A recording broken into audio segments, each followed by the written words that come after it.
Well, I'm still waiting for a couple more parts to come in for the NPXL 1100 trail. That's gonna be like next week before the sleeve gets here. The E-clip should be here any time now, so I can button this thing up and get it back together. Just wait for the sleeve, or use the sleeve that didn't come out so good while I'm waiting for the new powder coated one, so I can use the painted one just to put it together and test it, so I can have that all done instead of burning time, you know. So anyway, today we are going to test the Crosman 160 Pellgun, 160 denoting it as a 22. You all know the one I'm talking about that I resto modded. I finally got all three of the new pellets in that I'm going to try through it with the Archer replacement 160 valve, which was actually the Crosman redesign from 1963. I'll show you a picture of that here.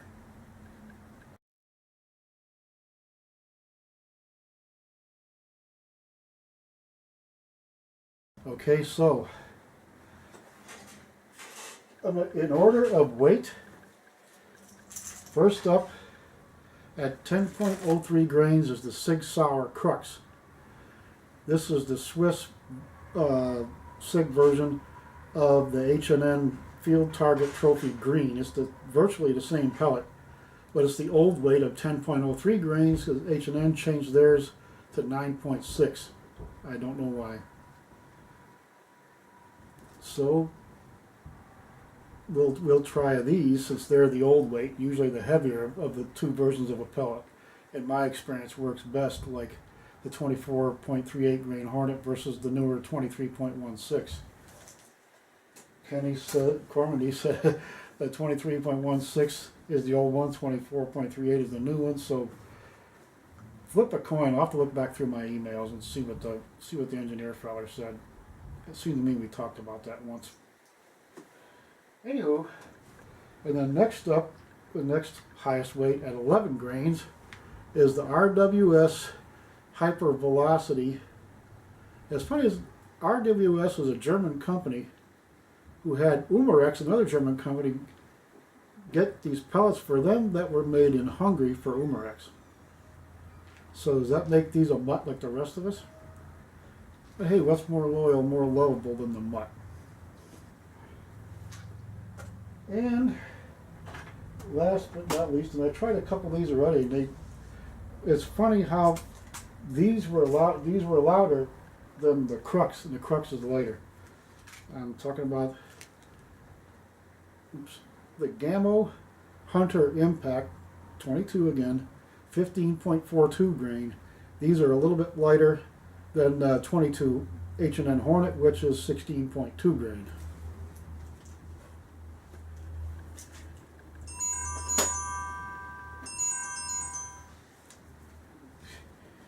Anyway,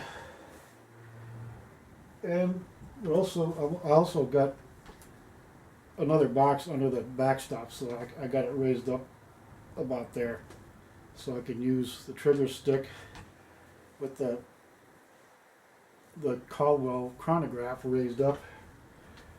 I already put 2 new CO2 cartridges in the rifle, made sure they're all set. So without further ado, we will get to the Sig Sauer Crux at 10.03 grain. And hopefully this dumb thing will work right. Okay, start.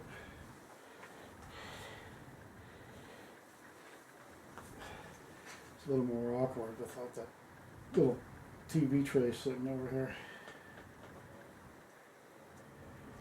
That can be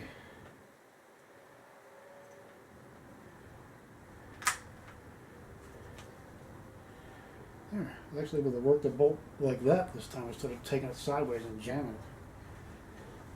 it. Okay, got everything set up.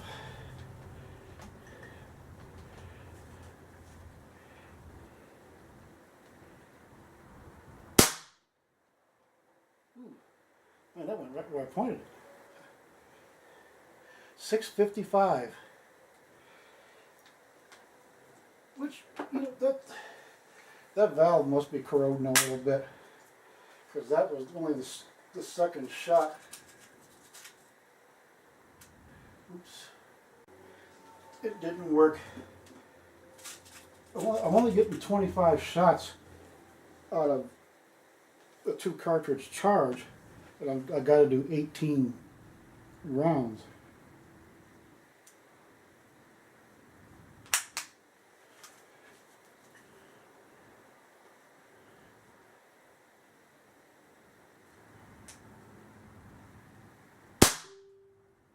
.653, 9.5 FPE. Okay, it registered that time.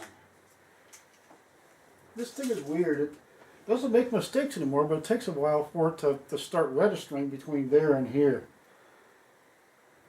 And I think they came out with the Bluetooth right when they delivered this one to me that has to have the 25-foot cord.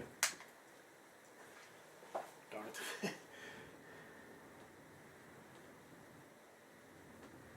Oops.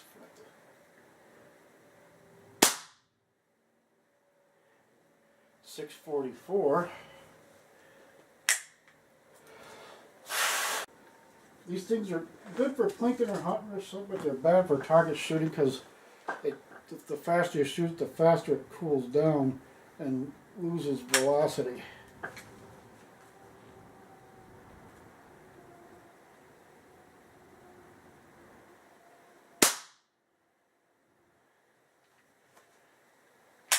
At 641, it's going down. 653 was about the best we're going to get until I don't have a hair dryer to heat that thing. It's not that cold either, but it's just enough to lose velocity.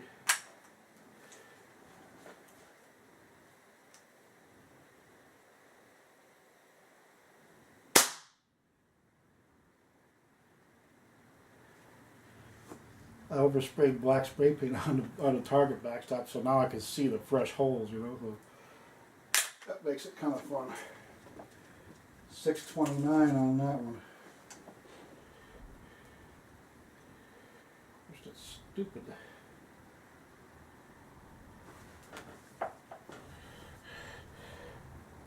Oh, I can't get that thing in there. It's going upside down, sideways, and everything's the right way.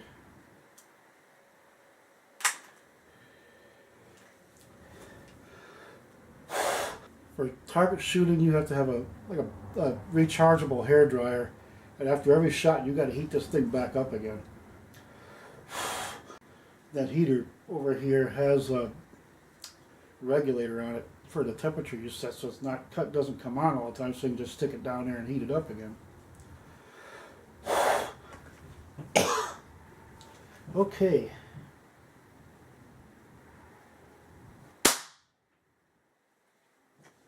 642, yeah, that helped.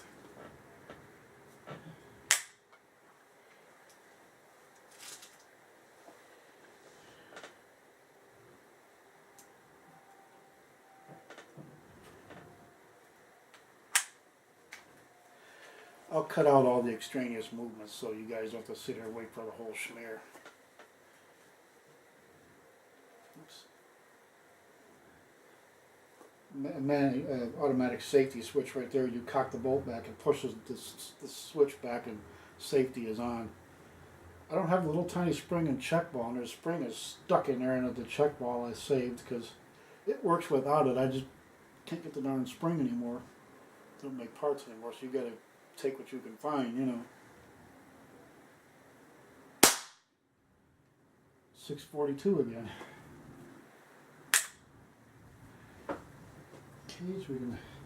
That's funny how that thing, it's cold, it's cool but not cold. I got it warm enough in the room with the temp outside and such as that where fair to middling. Oh, and I cleaned the barrel first too.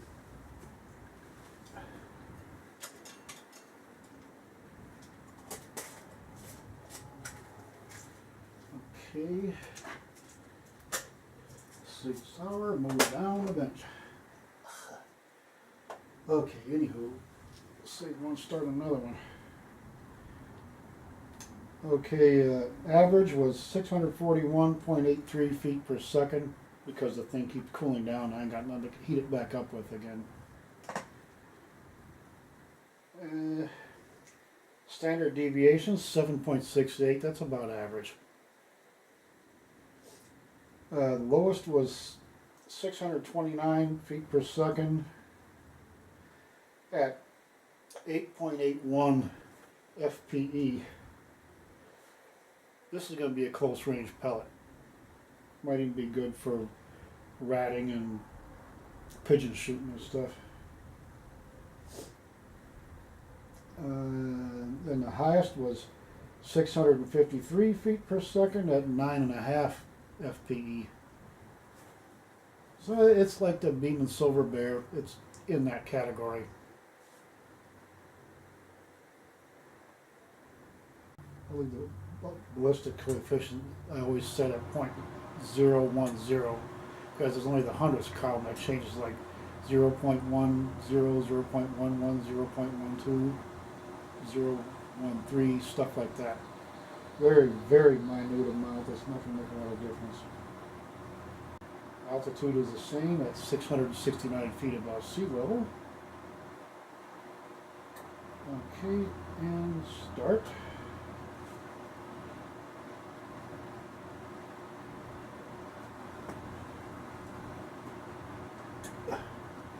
Okay, now this RWS hypervelocity, if you guys remember my posts, looks like a plastic, green plastic and alloy 22 short. Even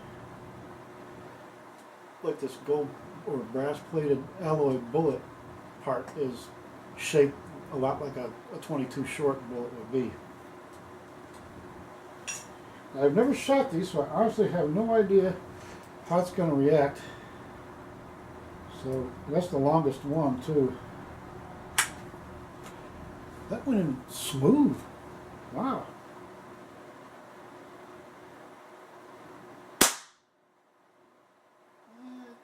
About average sound.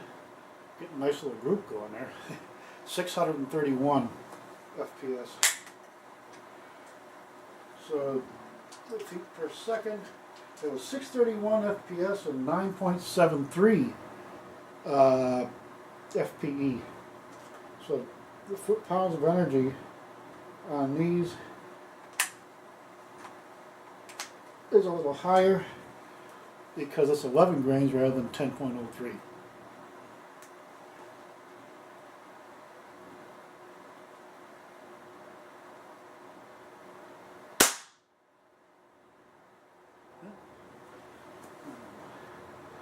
.610 on that one. Okay.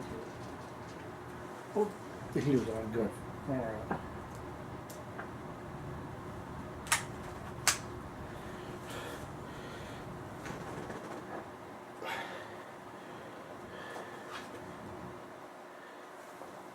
You have to excuse me for a little bit here. I'll cut this part out, but the heater came on, so I can use the heater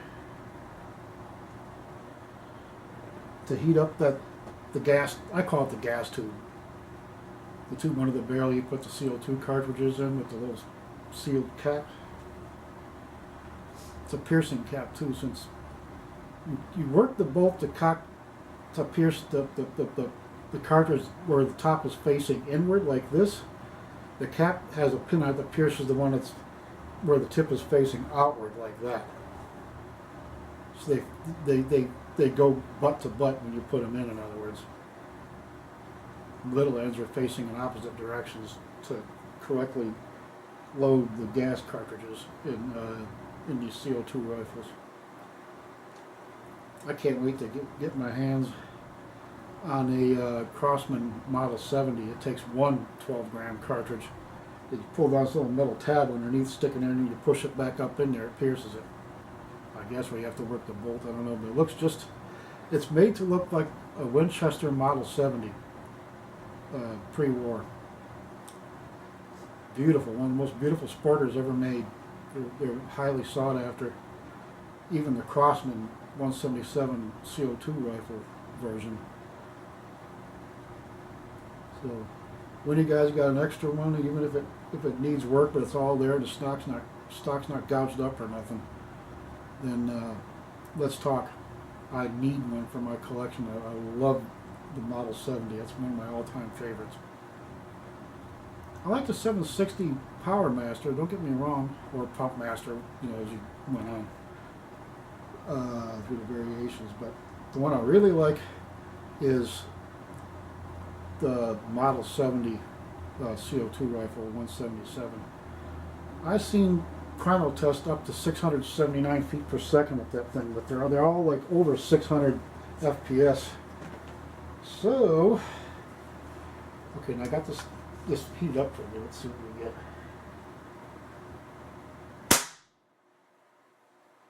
Shit. Darn it. Error 3, the rear sensor didn't work. That's another shot I gotta burn. I haven't had any errors on this thing since I changed that 9-volt battery.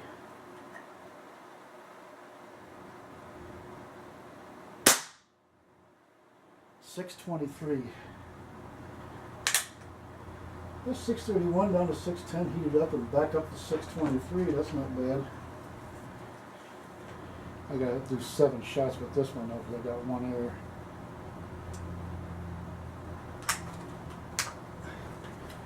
Not getting those outrageously high numbers anymore, so that's good. Oh!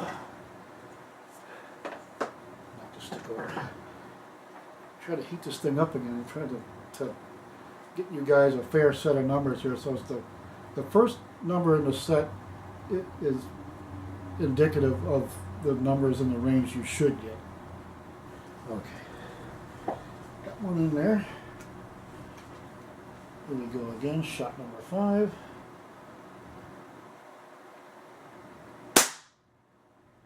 .633. Nice crisp double click there. The new hammer spring from Archer is a little thicker and a little longer, although the bolt was closed for God knows how many decades on this thing. So that squeezes that hammer spring a little shorter, so that's why you see me with keeping the bolt back all the time. Keep the bolt back so you don't squash the hammer spring unnecessarily.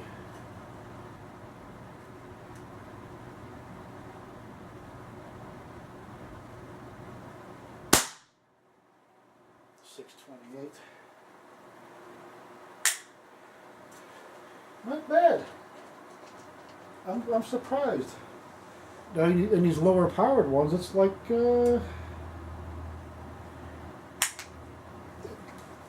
the thing is, like they say, I'm tending to agree. Using, say, a 22 bolt action, like we use when we were kids, they're just a single shot, but they're bolt action. With a 22 short, a pellet gun, the average pellet gun is about like a 22 short. Only thing is, the bullet is shorter than the bullet and casing combination, which is about as long as these, but you're shooting the whole thing, because it's more like, oh, I don't know, 17, 18 caliber pellet in a green plastic sabot. You know, like you use a sabot with a muzzle loader. Use a 50 caliber sabot, so you could use a hot 45 caliber bullet in there, and they're tight. They fit really tight in the muzzle loader. What an incredible pain in the ass. I had to pound that thing down the barrel. Broke my starter too. It was the old wooden ball ultra high one from the 70s too, doing it. But anyway, okay, here's shot 7. That'll make 6 good numbers theoretically.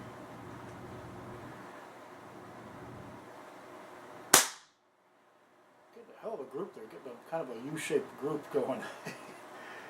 Tearing up my new one. Okay, that was the RWS Hypervelocity.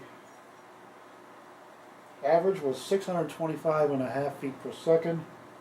Standard deviation was 8.31. That's about, what is that, what, feet per second, 1 foot per second higher? But 8.31 is still within average range. Lowest was 610 feet per second at 9.09 FPE. So that's definitely higher than the Sig Sauer Crux. And highest was 633 feet per second at 9.79 foot-pounds of energy. So again, you're looking at close range, small game. Rabbits have thin skulls, so they're easier to kill than a squirrel or a turkey or something. But you get a turkey, I would say within about 10 yards. Some, as you've seen in some of the turkey air gun hunting videos, that within 7 or 8 yards, they'll call them in close. So you get them within 8 or 10 yards, and you're going to put a hole in his head. It's going to drop him like a bad habit. And squirrels, I would say 10 to 15 yards with these. So they will work, but I wouldn't expect miracles, seriously. Put this down for a minute.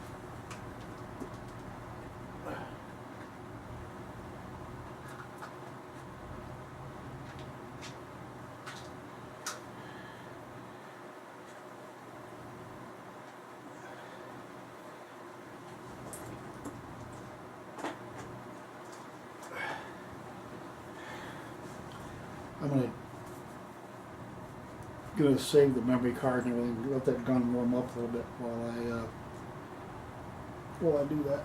Okay, I can only shoot about 26 minutes of video at a time before the camera shuts off, and I caught it at 25.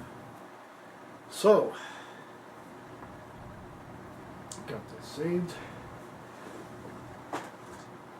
Hopefully, yeah, good. Gas tube is up to room temp, feels like. And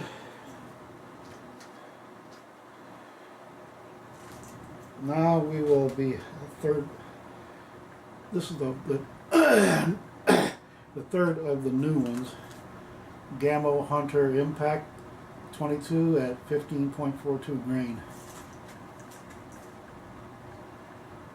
So I've got a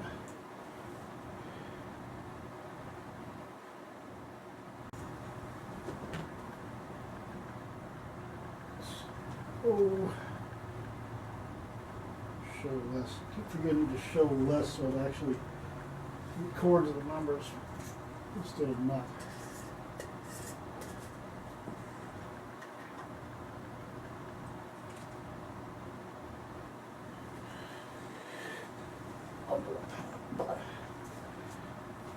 Okay.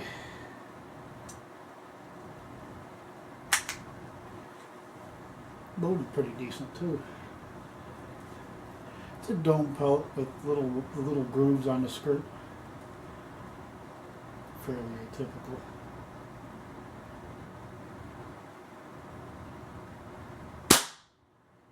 That had a little kick to it. Hair louder too. 586.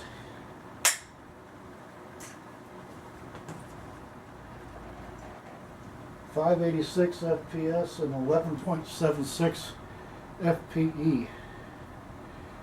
The new high for the FPE went from 1171 to 1176.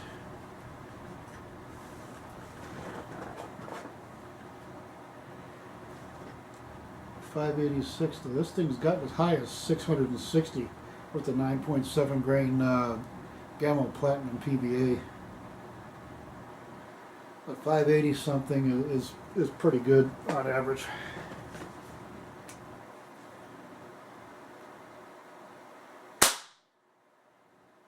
.573. Yep. Going down.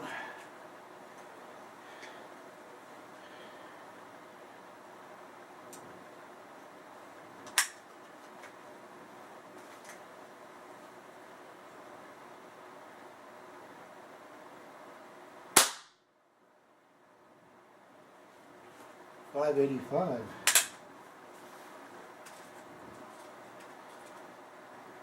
Very consistent. 586, 573, 585. I'm going to use that heater as much as I can. I have a 580s, mid 580s for a 15.42 grain pellet. That's good. That's very good. And 1170s for FPE.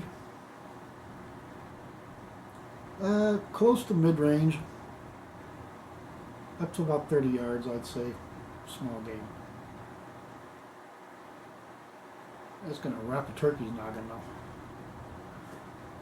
And dang squirrel's going to knock his ass right out of the tree.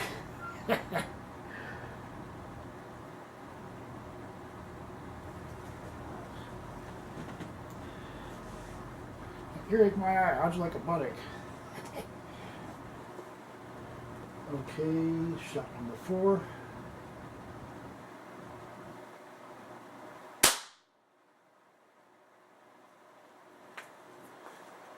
.577.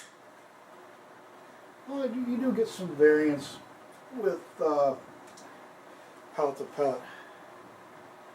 Even with JSBs, you can't avoid it forever.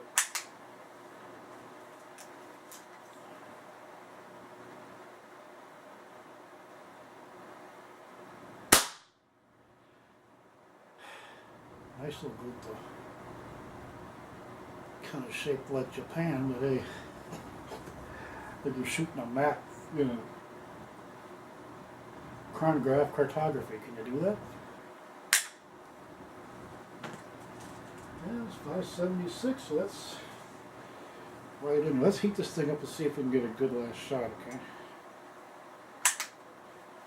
That's with the Archer. This has been with the Archer 160 replacement valve, which, as I said earlier, is his new copy of the Crosman redesign from 1963.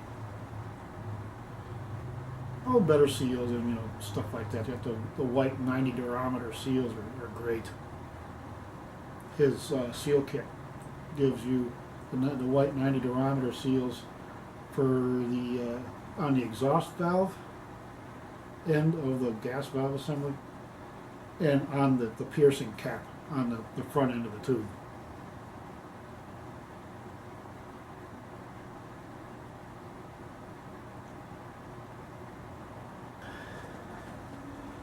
Okay,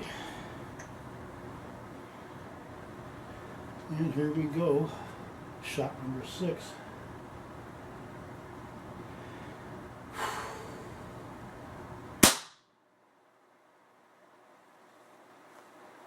.579.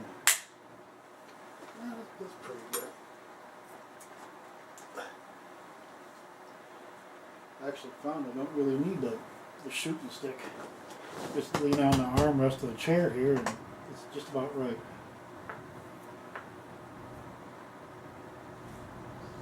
So that's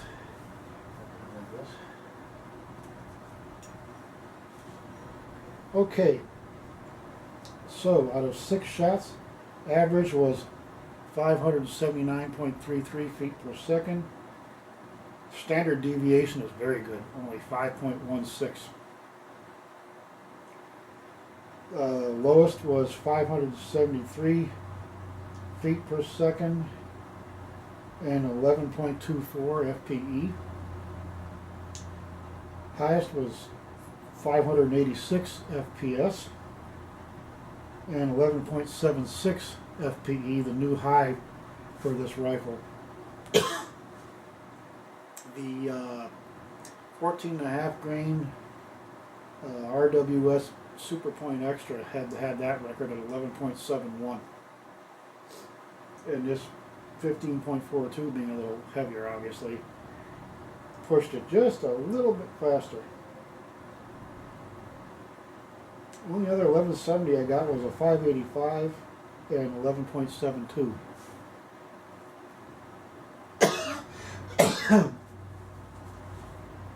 The spread was 13. So that's pretty good. From 1 to 6. I got 586, 573, 585, 577, 576, and then 579. Just heating up in front. The heater's been on for quite a bit here. It's 28 degrees outside. 29 now. And BP with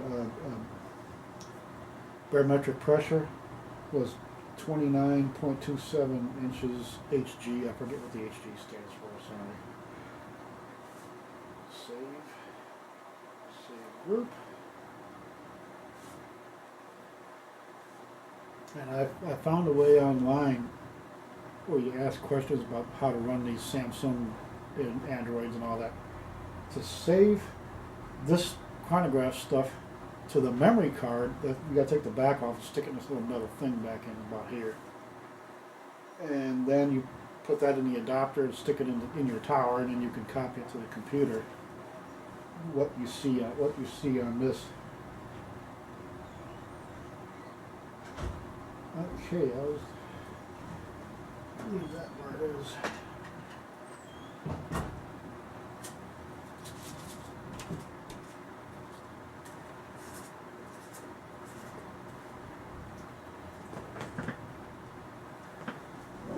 Okay, I'm going to go ahead and make this part 1, and I'll make part 2 where I show you the valve and polishing, which parts to polish, and so it works right, and you lube what to lube and put it back together, and then getting it in the gun. Because this is gonna run about half an hour anyway, and I don't know if I can squeeze the whole schmear in under an hour. So that's part 1 with the Archer replacement 160 gas valve assembly, and their upgrade seal kit and their assembly kit that gives you some odd little parts and stuff, screws and the stud where you bolt it to the stock, and the little thumb wheel thing that goes on the bottom of the stock you screw the action into it with, and stuff like that. I use odd bits and pieces with the seal kit and all. And that's what we got now.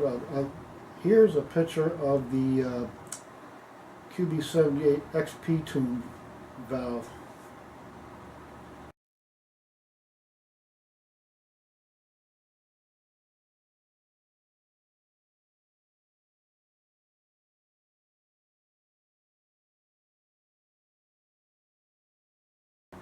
Okay, that's good for, supposed to be good for another 70 feet per second, which will put this thing up at the most around 730 feet per second. We'll see. I get 7 1/4. I'm gonna be a happy camper. But look out for part 2. I'll get this thing going and change that valve. It's easier to swap the valve as long as that little piece of refrigerator tubing between the valve and the part of the action in front of the breech where the gas goes through and all that in front of the bolt probe.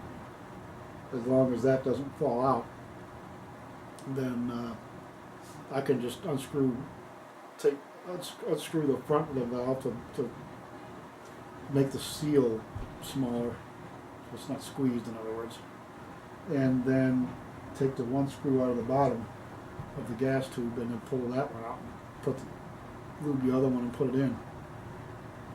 And I'll show you the tool I made to do that. So, good Lord willing, the creeks don't rise. We'll see you again real soon.